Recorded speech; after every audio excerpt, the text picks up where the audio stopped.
Haidong! In this video, we are going to introduce the idea of sparring. Now, I am very biased when it comes to the idea of sparring because I think that's going to be the most important aspect of swordsmanship. Is allegedly like you're using a sword, you should be able to use it in a fight. So I put a lot of emphasis on sparring, at least at my school. However, it's not really enforced in Gumdo that much, if at all. In fact, there's so many different rule sets and different pieces of equipment and all that fun stuff that pretty much everything in this set of videos is going to be all homebrew as opposed to something that's sanctioned by the Federation. What you can expect from these next couple of videos, because there are going to be a few of them about how to introduce sparring to your schools and all that fun stuff, there's going to be a couple of different things I'm taking from. So in general, again, cards on the table, whenever I do sparring, I use HEMA rule sets. So specifically the ones that are used at Flower Point and from my HEMA instructor in Reading at LART. Just so you know where I'm coming from, and I like HEMA rule sets specifically because they make the most sense in terms of whether or not you value your life, right? And also what should count as a hit. I'll go a little bit more into the rule set when we get to that point, but just so you know, that's a major portion of where I'm getting my sparring ideas from, or at least in terms of like the more nitty gritty in terms of like rule sets, maybe even like how to set up a bout and all that fun stuff. But I am also going to be taking a few ideas from Kendo, so I'm going to be mentioning those. Those are going to be mostly in terms of how I was introduced to sparring, and it's also going to be different according to what kind of school and what kind of budget that you have. I mentioned equipment, so in general, Gumdo uses these guys. So this has seen a month or two of wear, so I've kind of destroyed this one already. But yeah, so we use something called safety swords, right? So you can get these from the Federation. These are kind of nice if you are used to sparring and you know how to temperate your ability to actually strike. These are fine unarmored so long as you're really careful about the face. But if you are brand new to sparring, in general, so this is going to be one of two rules of thought. In general, I would rather my newbies be completely and very well armored. And I'll talk about the equipment in a little bit more, but there's going to be another school of thought that's actually where my Kendo background is coming from, which is actually a lot more minimalistic in terms of starting equipment. So this depends on what you want as a school and also what you want your students to be able to do. So my ideal case, because I like to get sparring as a white belt, so I like to get sparring as early as possible.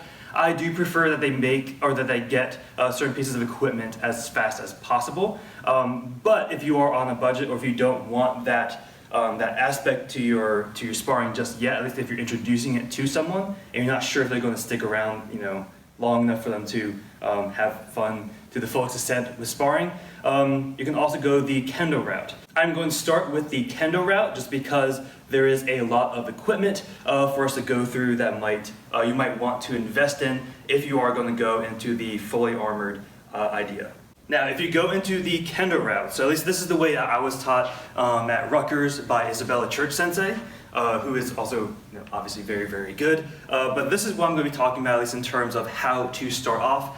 This takes a lot more fortitude from your students because the way that we started was we have no piece of equipment except for our shinai. In this case, I'm going to use a safety sword just because that's probably something you have more, not this one particularly, but you have a safety sword probably more likely in your dojang if you're coming from the Federation. So we're going to use a safety sword to kind of replicate what they're doing. So the idea with the way that we're introduced in Kendo was, so the Kendo strike is going to be different from what you're going to expect from a Federation or a Gumdo strike. So the Kendo cut ends up here. The idea of it is you're going to use your opponent's body to absorb your momentum, so you can actually throw most of your momentum forward into the cut, as opposed to for us, we like to be our own stopping power, right? So we're going to use our back foot and coming down here to stop the forward momentum and turning it into angular momentum and having it stop with our footwork. But it's going to be the same kind of idea, and you can continue this with Gumdo regardless. So what we did, so if we're both in defense, one person is just going to be coming forward with a head strike, and you're going to be open, right? So the person receiving, I would recommend the high ranks be the ones receiving first, but although this is going to be pretty nerve-wracking, especially if this is your very first time. So keep in mind, this is for people who have never held a sword before, and this is the first drill that we really do after we do a couple center cuts. So the idea was we just open up, and they're going to be stopping right here. Now obviously we're going to be focusing on the last third of the sword, entering the cranium, but they're going to continually be stopping right above the head. So this person's going to be sliding back, the other person's going to be sliding forward.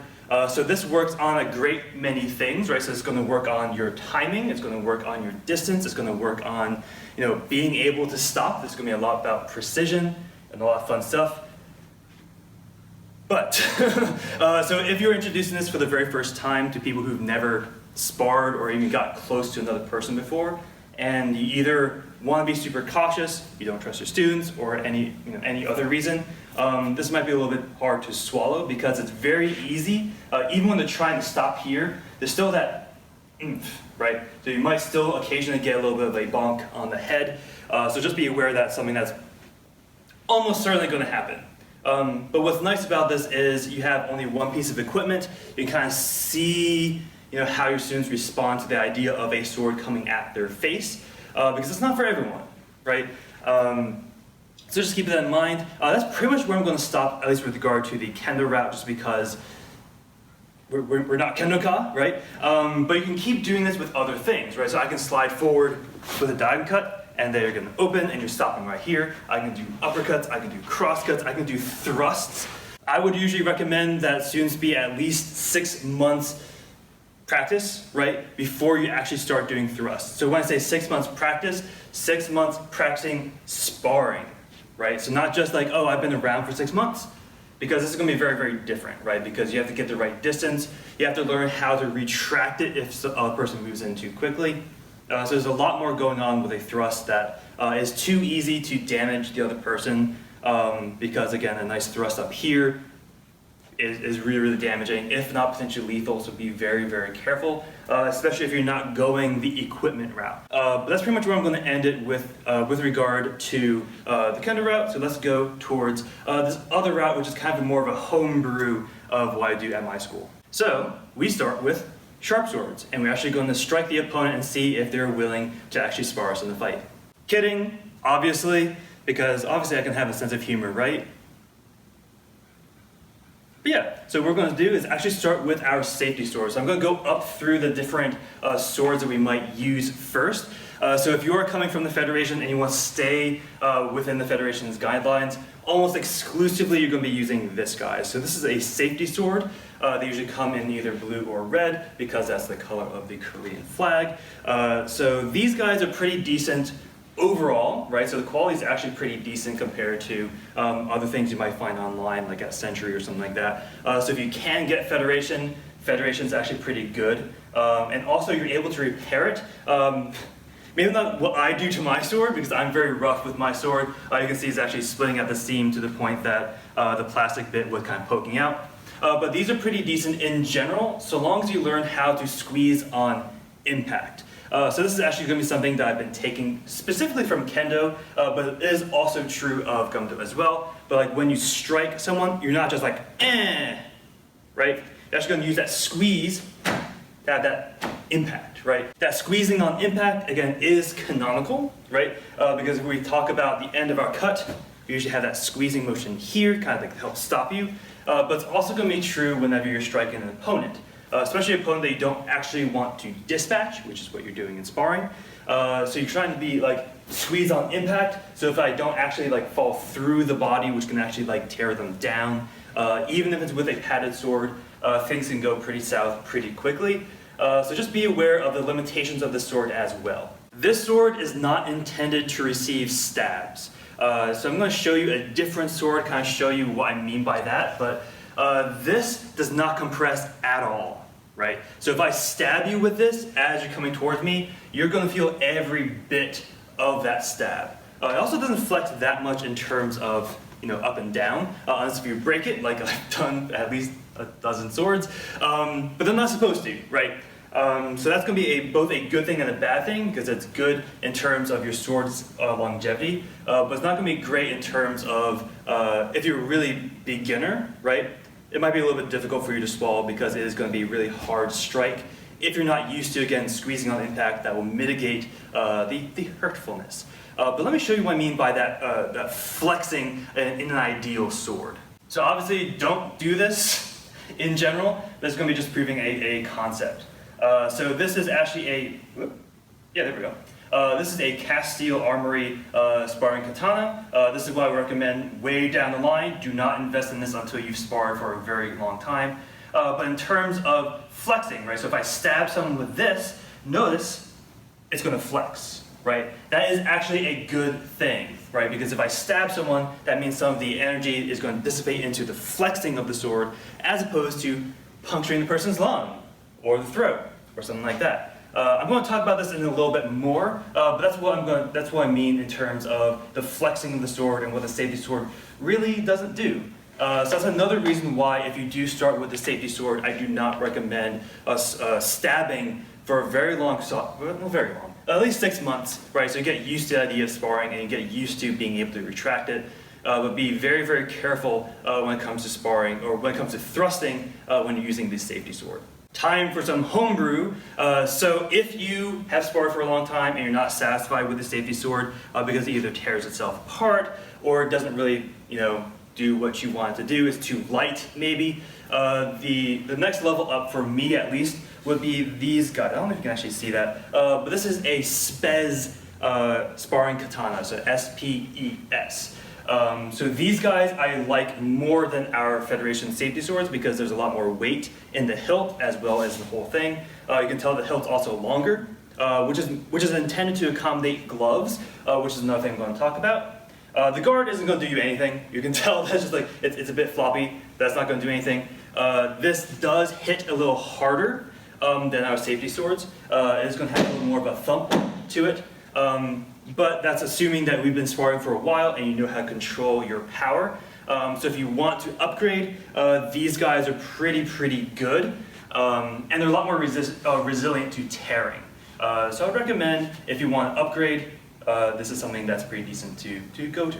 And the last upgrade I would recommend if you do want to go full out is so again, this is cast steel, but a HEMA style katana. So I believe there are other makers that would make metal swords like this for sparring. I would highly recommend this if you want to, even if you're doing something like one step through application, and even if you're not wearing armor, so long as you're very, very careful, because this gives you a lot of feedback about how the two swords will actually interact, as opposed to safety swords. Safety swords don't. First of all, they don't have a curvature. They don't flex. They don't. Well, real swords don't flex either. But they don't do what you want them to do in terms of applying real sword techniques. This will tell you. This will tell you if something's going to work pretty well. So I would recommend something like this, right? But they are obviously a lot more expensive, and you need further equipment to use these. I in fact do not have my HEMA set on me, but you would need to wear HEMA armor in order to use these in a real sparring situation. But if you have them, awesome, right? But also, this is something that you can use if you just want to apply techniques. So just so you know the general price range, I think this one was about $650 for one of them, something like that. So be very, very sure that's what you want to invest in, because it is an investment. I believe it does pay itself off with your accumulation of knowledge, but that is obviously a very, very subjective thing for you to decide for yourself. Now let's talk about what you're actually going to be wearing when you do your sparring. So obviously this is going to be good if you're using either of the safety swords, right? So either the Federation or the Spez safety sword. So this is going to be something that I like to use. So let's get down into it, right? So the very first thing that I recommend my students get is the gloves, and these are going to be lacrosse gloves. Again, full disclosure, HEMA uses lacrosse gloves pretty often when you're learning, and they're obviously a cheaper alternative to the more intense, gauntlet style equipment. But these guys, I would highly recommend, even if you're doing very, very light application against each other, because they have pretty good general protection. The inside is actually pretty easy for you to manipulate and stuff like that. Obviously, it would be hard for you to do things like the putaways in Sangsu 4, for example. But these guys are usually pretty good so long as your opponent knows how to squeeze on impact. Now, they're not perfect. You will still feel something if you're not used to being struck in the hand. It might be a little bit jarring the first time you do it, but these guys are pretty decent as they go. Now, obviously, lacrosse gloves have different levels of goodness, right? These guys are their STX gloves. Yeah. I like these guys because they are pretty, again, all protective. Obviously, the very ends of the fingertips are not protected, so be very careful about that. But this is the very first piece of equipment that I recommend. So for example, when I do get a new student, I want them to get at least these two major pieces of equipment as soon as possible. But what I recommend is, all right, within a month or within 2 months, depending on how quickly you want them to have it, within a month, I want you to find yourself a pair of lacrosse gloves. This is something that you can do as a master. Is like, all right, do I want everyone to have the same piece of equipment, right? For me, I don't care about the lacrosse gloves. I do care about the helmet, and I'll show you a little bit in a little bit. But in terms of lacrosse gloves, so long as they work, so long as they don't get crazy, very distracting colors or anything like that. Ideally, they're black, just because they're just a lot simpler that way. But for me, I don't care. But this is the first piece of equipment, this as well as our safety sword, so we can at least start sparring a little bit, and when we do spar, we just don't hit the head. And usually they're sparring someone who has experience. So this is the first piece of equipment, but let's talk about that helmet. This helmet has been recommended to me by Master Lugo from New York. You might know him from his amazing Taekwondo sparring and all that fun stuff. This is actually what he uses for his students in terms of open hand sparring. This is also very, very good for our sword sparring. So this is actually two different things. So the purple one is a Proforce double layer Thunder helmet. I would recommend double layer just because, again, you're using weapons as opposed to open fist or something like that. So I would highly recommend that. Now, something that I would like to recommend to you guys as well is think about the color, at least at first. So what I recommend is color belts wear black because they start off with a black uniform. First degrees wear blue because that's when they get blue uniform. Second degrees white, and third degrees and above can choose their own color. Just because that's actually what we do at Impact for our Taekwondo. Not the colors are reversed a little bit, but at least you get to choose your own when you're a third degree. That's something I would recommend for you guys to follow as well, just because it makes more sense and we don't see a giant rainbow of different colors and stuff like that when we go eventually spar each other on a larger stage. So that's something I would recommend. The helmet is actually pretty comfortable as helmets go, pretty breathable, all that fun stuff. Now this guy is not part of the same thing. So this is a Bauer, I think Concept 3, which is an ice hockey helmet, or ice hockey mask. The reason I like this one, again this is the reason why Master Lugo recommended it, is you have really good range of vision. You'll have any openings like you see in the Proforce, if you want to get the Proforce mask, you notice that you can stab through the eyes, not here. And also you can breathe very, very easily, it doesn't fog up. I highly recommend, again, Concept 3, as well as the, this is such a long name, Proforce Double Layer Thunder Helmet, according to the different color they want. And boringly enough, I just zip tied them together. But this has held up for years, so I'm very happy with this, and I haven't needed to replace it, so I'm pretty happy with it. So these are the two, I guess technically three, main pieces of equipment that I would recommend. Now if you do, my stuff is over here, so I'm just going to do this. So what I would recommend is if you are super new, so including the master, right? So which is okay. If you don't spar and you're starting to spar now, that's absolutely fine, right? Because the sooner you do it, the more time you have to master it. So what I would recommend, so if you yourself are also new, I would also recommend that you get a gorget to protect your throat. I recommend the 3-flap one. So if you look up gorget or gorget hima, something's going to probably pop up that way. That'll protect your throat. It does work with this as well, so that's a pretty nice, happy coincidence. Also something probably for your chest. This one I'm not as picky about, just because I'm okay with getting hit with the chest, right? Even by a new student. But if you want to get, I think the Taekwondo ones, seem to be fine. I think they're a bit too bulky for me. You can get something a little more streamlined, but that would be really more up to you as a master and see what your students want in terms of their own protection. Now, a word of warning about using too much equipment. Yes, I said too much equipment. So one reason why the kendo route works so well is because there is no facade about safety.